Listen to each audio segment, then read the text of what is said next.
When I was asked about losses on our side, I said these are not important. The results and how you act is important. So it would be not very correct to talk about losses, means numbers, etc. Means I'll give a detailed kind of an answer on this. You see in a match, suppose you go into a football match and you win 3-2. He scored 2 goals and you scored 4 goals. So that's an even-sided match. But suppose you go on in a test match, cricket test match, and you win by innings defeat. Then there's no question of how many wickets and how many balls and how many players. It's an innings kind of a defeat. If you look at this particular statement, I, as a scholar, as an army officer, draw 2 important derivatives, conclusions out of this particular statement. One is that war is a finite kind of an entity. That means there is politics, and when you fail in that politics, then you resort to use of force. So then there is war. And when war ends, politics, in the sense negotiations again start. So we have seen that in 71 war, that before that, there's politics, and then there's a 14-day war, and then again you go back to similar negotiations. So this is a definite end point and a start point to this activity of war. I think this particular paradigm which Clausewitz has postulated, or the conclusion which we have drawn, is entirely wrong. Today, war is a continuation of 5 C's, which I say as cooperation, competition, confrontation, conflict, and combat. That's war. In a one particular sequence, they continue happening.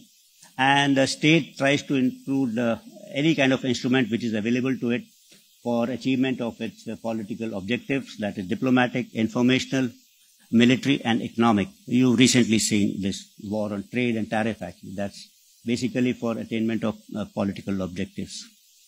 So, but this is what I said, in Operation Sindoor also, war and politics was happening as a parallel kind of phenomenon. And it was being exercised also through communication, which I made a mention initially, both direct and indirect communication. So, second important conclusion, what I draw from the statement which I initially said, that war is a continuation of policy by other means, is that war is a rational decision. That means, and I also spoke about reason when I said about government takes a rational decision about war. And this takes the decision when it is exhausted all its other instruments of power. So, but then the important question comes in, this whole start point of this particular war was this Pahalgam terror attack. So is terrorism a rational act of warfare? I don't think that's a rational act, because terrorism has no defined logic. It has no politico-military end state. Terrorism is a means and an end in itself. Terrorism is a form of warfare that defines rationality. This is because the terrorist doesn't have anything to lose. He's a non-state actor. So he doesn't have a state. So if he doesn't have a state, he's not worried about territory, people, or the ideology, which form the 3 important constituents of a state. So this is terrorism absolutely irrational if it is happening in a standalone mode. But what happens when, there is about state-sponsored terrorism? Is this rational? Think that, this seems to be a rational decision when state is employing terrorism as an instrument to achieve political objectives. And say so it's a reasoned kind of a decision which state takes. And so as our adversary is concerned, he's taken the decision that to bleed India by 1,000 cuts. And when I say that this has been a state policy, this I'm not saying. If you go and look at the literature on issues, you'll find Peter Chalk, Kristen Fair, who have cited former Director Generals of ISI, explicating this particular strategy as to how they will bleed India by 1,000 cuts. And this particular doctrine is found in various studies in Pakistan, Staff College, Quetta, etc. So this is the normal talk which happens in Pakistan.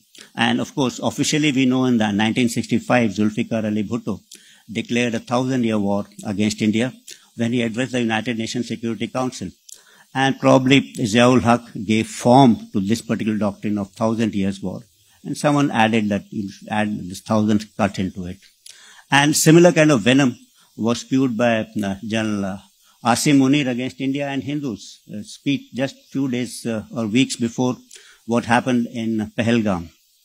So, since this is a rigid decision, it can be also, I believe, that retracted because now Pakistan is faced with a different kind of a prospect that he faces military action in case we find terror happening against us. And also, we said that we'll have water as well as, this thing will not flow together. So we have kind of raised the bar.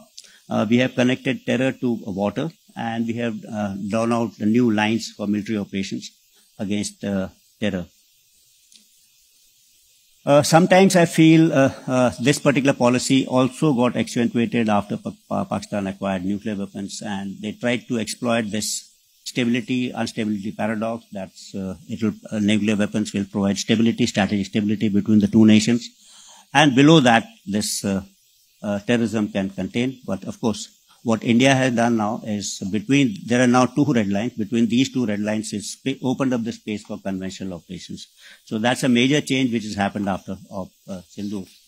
Let me talk about the rationality once again in the context of Operation Bunyan al-Marsus, which I said, I've said once, twice earlier that in this whole business of warfare or use of force, the military people are the ones who are most rational, because we understand that, war and warfare is very, very unpredictable. And we also probably understand the consequences of war. So that I think is important. So although lost by Pakistan on 10th of May at about 1 a.m., its aim was to get down India to its knees in 48 hours. Multiple attacks were launched. And in some manner, they have escalated this conflict, which we had actually hit only terrorist targets, but also into the military domain. From their perspective, it would have been rational in the sense they would have said that you use military means to hit these targets. But it was also rational on their part, operation which they thought they'll continue for 48 hours, folded up in about 8 hours. And on 10th, when they picked up the telephone and said they wanted to talk. And I think that the rationale behind this the realization coming in, stem from two facts. That one is they must have assumed that if they continued this mode, they're likely to lose much more. So hence they picked up the telephone. And second thing, since they had stuck us at multiple fronts, they still did not have the benefit of understanding what they had stuck. So they must have thought they must have stuck, and hence there's time to talk now. And if they don't, they'll tend to lose both. So these were the two factors which would have made them to take, but it's only after say 1 or 2 days they would have realized that all their kind of attacks which they had launched against us had not fortified, and they had all kind of failed. And so I think this is what had happened.